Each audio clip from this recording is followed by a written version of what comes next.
This one is from Sri Ramana Maharshi again. Do not look at this, do not look at that. If you simply remain without looking at anything, then by that powerful, look at one's own being.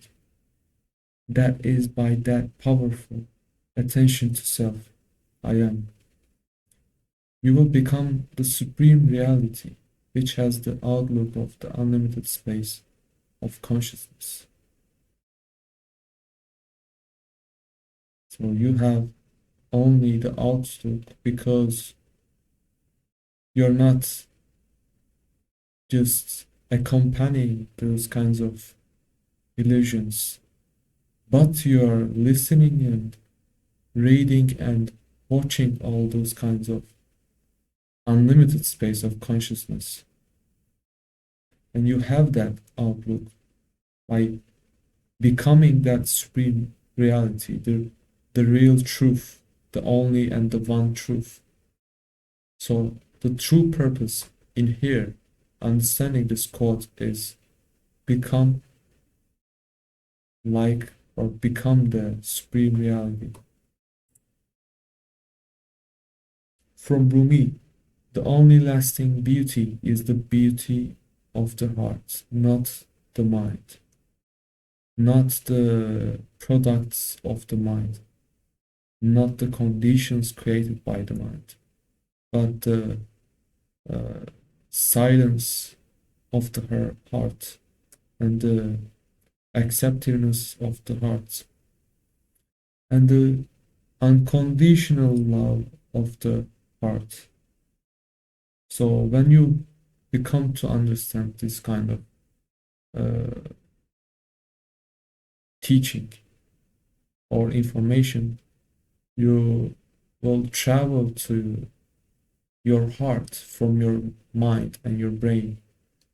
You won't stay and you won't last in your brain too much.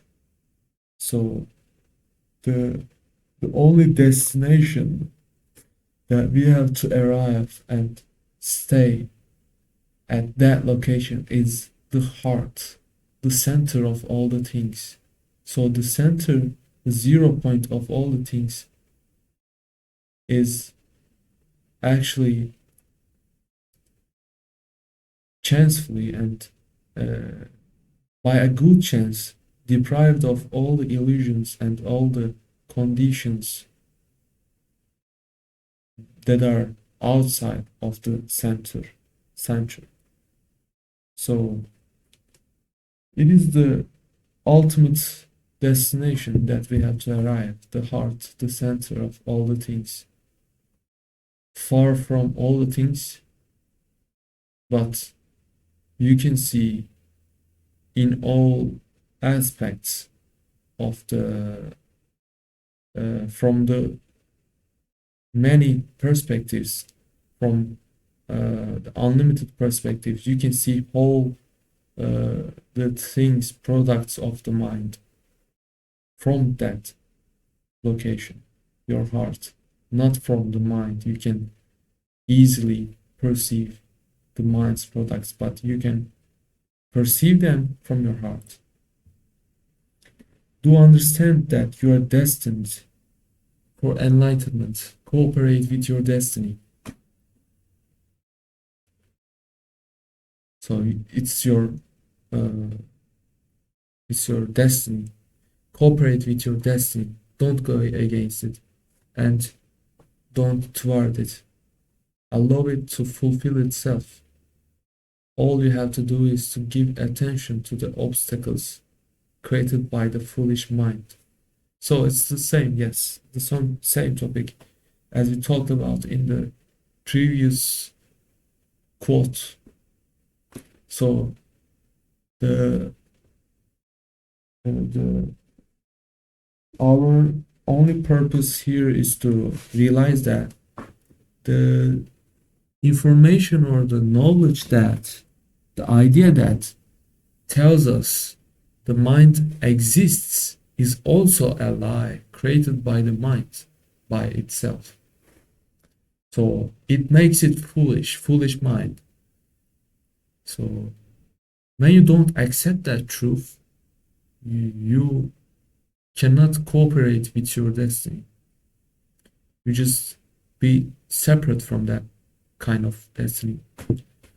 And yeah, this one is from Maharaj, from Hindu Advaita teachings. Nothing outside yourself can cause you any trouble. You yourself make the waves in your mind. If you leave your mind as it is, it will become calm. Become calm. So this quote is also about uh, how we affect ourselves by assuming that there is an outer effect that really harms or affects us in a negative way, that also creates the duality, which is totally against the truth, which is totally disadvantageous to know more about truth. So if you create that kind of duality, that something another that is not containing the details of you affects you in a negative way, is totally wrong in terms of trying to be in that truth or the actual reality that one should stay and live in. So letting go of those kinds of conditions that are created by your mind is the only solution for you to just encounter and face your problems. So leaving your mind is the best way to become calm. The individual perceives that life is happening to him, whereas the one who has relinquished his individuality perceives that life is merely happening. So everything's okay with life because it is happening in its way. I don't have to I don't have the permission to act against it or have to participate in it. I don't have to participate in life because it's happening by itself. I'm not responsible for that kind of thing. This is the state wherein tension cannot arise. So when you understand this, you won't be afraid of anything, any of your thoughts. So because you won't have any thoughts about life that can be right, that can be wrong. You won't have those kinds of assumptions. So yes, this video, that's all for this video. Thanks again for listening.